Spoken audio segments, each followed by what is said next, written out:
কথায় আছে, নতুন বউকে জায়গা দিতে গিয়ে ঘরের পুরনো গিন্নিকে ঘরছাড়া করার দশা। ২০২৬ সালের ৩ জানুয়ারি সকালটা বাংলাদেশের রাজনীতির ইতিহাসে এক বড় সংকটের বার্তা নিয়ে হাজির হয়েছে। জামায়াতে ইসলামীর নেতৃত্বাধীন ১১ দলীয় জোটে এখন বইছে কালবৈশাখীর ঝড়। এনসিপি, এলডিপি আর এবি পার্টি, এই তিন নতুন মেহমানকে জোটে ঠাঁই দিতে গিয়ে জামায়াত এখন আক্ষরিক অর্থেই শাখের করাত বা উভয় সংকটে। সিদ্ধান্ত হয়েছে এই তিন দলকে ৪০টি আসন ছেড়ে দেওয়া হবে। কিন্তু প্রশ্ন হলো, এই ৪০টি আসনের জন্য আত্মাহুতি দেবে কে? জামায়াত বলছে সবাই মিলে ভাগ করে দেই, কিন্তু পুরনো মিত্ররা সাফ জানিয়ে দিয়েছে, বিল মেটাবেন আপনারা, আমাদের ভাগে হাত দেওয়া যাবে না। আজ আমরা উন্মোচন করব জোট মহাজোটের সেই রুদ্ধদ্বার বৈঠক থেকে বেরিয়ে আসা বিস্ফোরক সব তথ্য। ২০২৬-এর নির্বাচনী সমীকরণ মেলাতে গিয়ে জামায়াত এক অদ্ভুত ফর্মুলা সাজিয়েছে। তারা এনসিপিকে ৩০টি, কর্নেল অলির এলডিপিকে ৬০টি এবং এবি পার্টিকে ৩টি আসন ছাড়ার সিদ্ধান্ত নিয়েছে। এখন প্রশ্ন হলো, এই ৪০টি সিট কি আকাশ থেকে পড়বে? জামায়াতের প্রস্তাব ছিল খুবই সরল। তারা নিজের ভাগ থেকে ১৬টি, চরমোনাই পীরের ইসলামী আন্দোলন থেকে ১৬টি এবং বাকি ছোট দলগুলো থেকে ৮টি আসন স্যাক্রিফাইস করা হবে। কিন্তু এখানেই বেজেছে রণঢঙ্গা। চরমোনাই পীরের দল এবং মামুনুল হকের খেলাফত মজলিস সাফ জানিয়ে দিয়েছে, এনসিপিকে জোটে আনার সিদ্ধান্ত জামায়াতের একতরফা। আমাদের সাথে পরামর্শ না করে যাদের আনা হয়েছে তাদের সিট জামায়াত তার নিজের কোঠা থেকে দিবে। ইসলামী আন্দোলনের যুক্তি অত্যন্ত পরিষ্কার। তারা এমনিতেই ৭৫টি আসন চেয়ে ৫০টিতে নামিয়ে এনেছে। এখন সেখান থেকেও যদি ১৬টি এনসিপিকে দিতে হয়, তবে তাদের অস্তিত্ব থাকে কোথায়?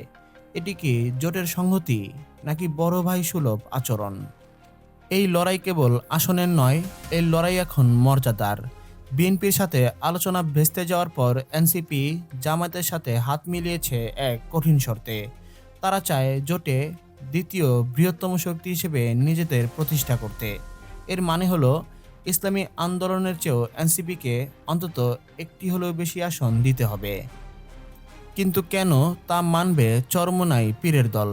সৈয়দ ফয়জুল করিম সাহেব প্রকাশ্যে প্রশ্ন তুলেছেন, সারা দেশে এনসিপির ভোট কত? ফেসবুকের লাইক, শেয়ার আর ব্যালট বাক্সের বাস্তবতা কি এক?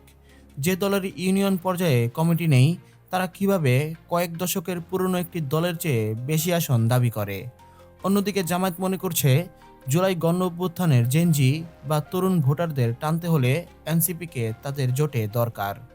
আর এই ভার্চুয়াল বনাম ফিজিক্যাল শক্তির লড়াইয়ে জামায়াত এখন চিরে চ্যাপ্টা।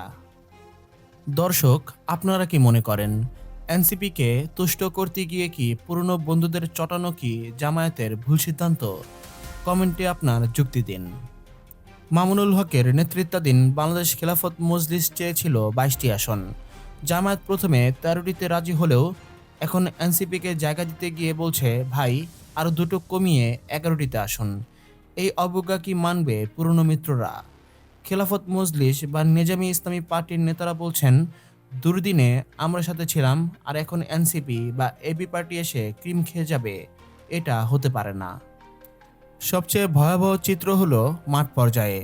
কাগজে কলমে জোট হলেও মাঠে চলছে ফ্রেন্ডলি ফায়ার। জামায়াত ২৭৬ আসনে মনোনয়ন দিয়েছে আর ইসলামী আন্দোলন দিয়েছে ২৬৮ আসনে, অর্থাৎ প্রায় প্রতিটি আসনেই জোটের দুই প্রধান শরিক একে অপরের মুখোমুখি। এবি পার্টির জন্য ফেনী ২ বা বরিশাল ৩ আসন ছেড়ে দিয়েছে জামায়াত।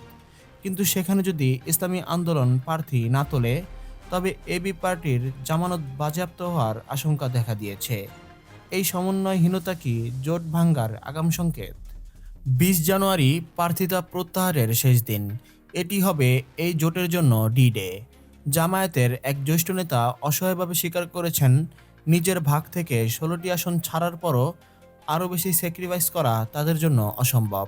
তার মানে বল এখন চরমোনাইয়ের কোর্টে। তারা ছাড় না দিলে জোট কেবল নামেই থাকবে, কাজে নয়। জামায়াত এখন আক্ষরিক অর্থেই শ্যামরাখি না কুলরাখি অবস্থায়। এনসিপিকে বাদ দিলে জুলাই স্পিরিট বা তরুণদের ভোট হারানোর ভয়, আর চরমোনাইকে চটালে মাঠে কয়েক লাখ ভোট হারানোর ভয়। এই বিভাজনের চূড়ান্ত ফায়দা কে তুলবে? উত্তরটা সহজ, তৃতীয় পক্ষ হিসেবে বিএনপি। কারণ ভোট ভাগাভাগি হলে জয়টা মাঝখান দিয়ে অন্য কারো ঝুড়িতেই যাবে। রাজনীতিতে নতুনকে জায়গা দিতে হয়, কিন্তু পুরনো সম্মান বিসর্জন দিয়ে নয়।